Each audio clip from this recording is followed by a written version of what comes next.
might get cut again before the new year. If that happens, it could lower interest rates costs for millions of borrowers. Our Washington, D.C. correspondent Rachel Knapp joins us now from our nation's capital. Good evening, Rachel.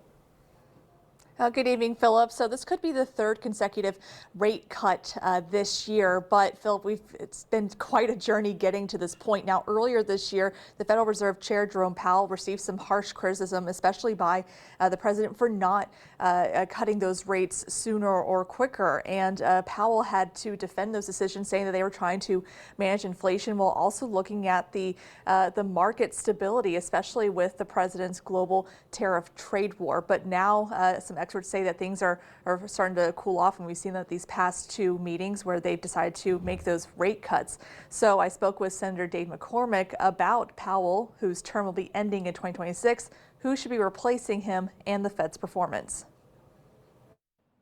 This week, the Federal Reserve will meet for a final time before the new year. All eyes are on them, waiting to see if they will make their third consecutive rate cut this year. It could bring the federal funds rate to 3.5 to 3.75 percentage rate.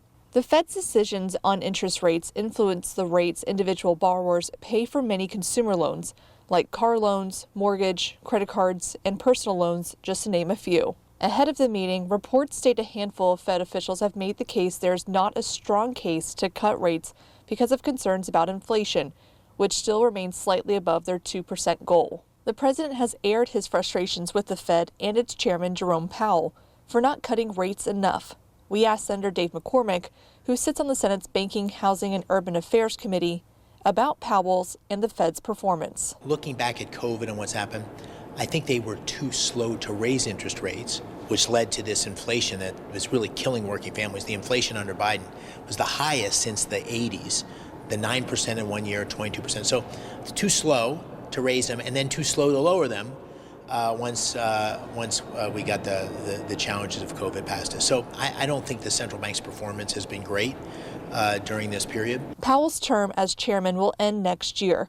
We asked the senator who the president should pick to replace him. I won't get into speculating who it should be. I think it's very important that our Federal Reserve Chair be independent and look at the data with the Federal Reserve Board and do what's best for the economy, meeting its mandate. And that mandate is price stability, which it deals with inflation, and job creation. That's essentially the dual mandate.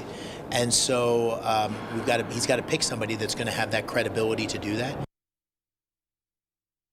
And so, Philip, we should know that final decision on the rate cuts by Wednesday this week. Philip.